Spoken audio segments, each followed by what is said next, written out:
Good afternoon. With me today is a special guest, Finn Erickson, a detective from Bunbury, Western Australia, and as you know, I am Isaac, the Channel 7 News reporter.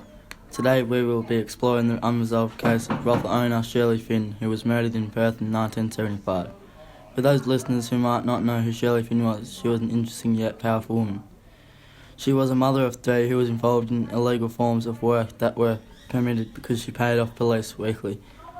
One of those officers was Ray O'Connor, who at the time was the head of police force. He collected Shirley's weekly pay of $400 and also had an affair with her, which benefited them both.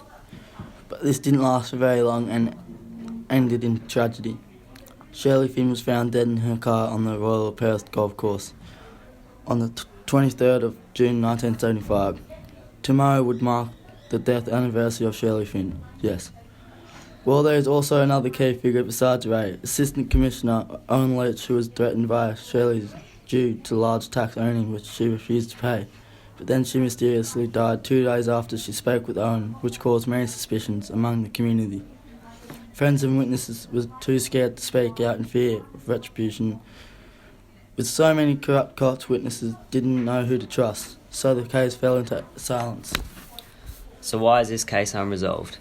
Perth was notorious for corruption in the police force. This led to many other cases to remain unresolved and witnesses to fall silent.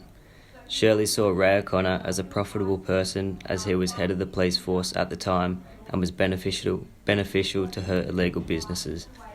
Her weekly pay of $400 a week kept her under the radar and kept all police and detectives away from Shirley and her business. After a few months of this partnership, Shirley and Ray had an affair. Lee Beswick, who was Shirley's employee at the time, would drive them to and from venues and witness many of their discussions. One of the conversations she witnessed was the discussion about a large tax owing of $150,000. Shirley was afraid that she would lose everything, so she requested help from Ray. Lee overheard Shirley threaten Ray with the words, "If I go down, you go down." She was also preparing to name names at the tax hearing if she didn't receive any help. Shirley met up with the Assistant Commissioner, Owen Leach, and strictly told him that she is meeting up with the tax department on Tuesday, and I'm not going to muck around, I'm going to name names. Owen replied with, "Shut your mouth, watch what you say," and then he symbolised a gun placed at his head, signalling that he will kill her. After this conversation, she rushed to her friend's house and instantly told her friend's husband, Don Mack, the news. So why is this case interesting? Shirley was seen talking to two detectives in the police canteen by an ex-cop named Brian. When Brian heard about Shirley's death, he immediately rushed down to release the evidence. But when Brian was riding his motorbike down the street, he was knocked off his motorbike and held at gunpoint by two police officers. Brian fell silent for 40 years and the evidence was only released 2 years ago. So why is this significant? This shows the corruption in the police force in 1975 and how they would handle any threats towards themselves and the police reputation. Another interesting factor for the police's part in the case is that when Shirley was found dead, Bernie Johnson, who was the head of the police force at the time, was on a separate payroll and was first at the scene. My personal guess is that Bernie was one of the two that was seen talking to Shirley in the police canteen. What do you think? Well, this last piece of evidence was a real shock and helps to show who was involved with the murder of Shirley Finn.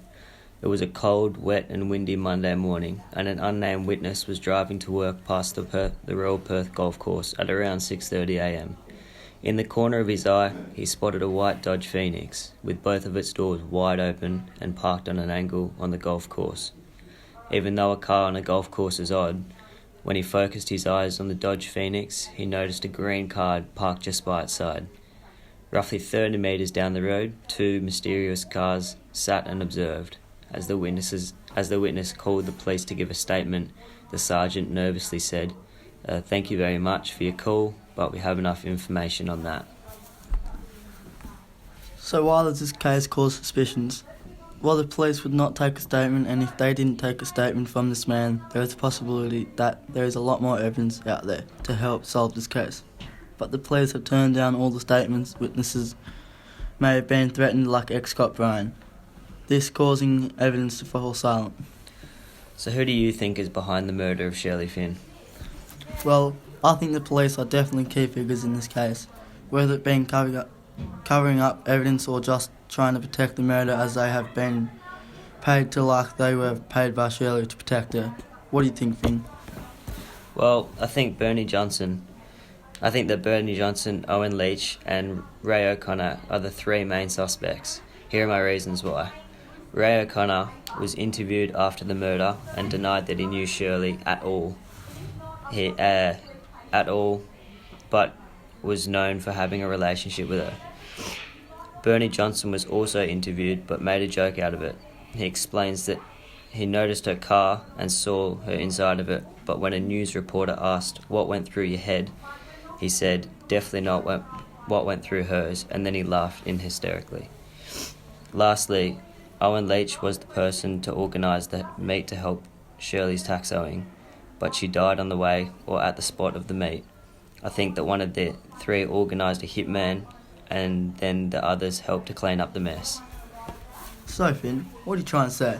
Well, Isaac, I think all three of them worked together and used the police to get rid of Shirley for good.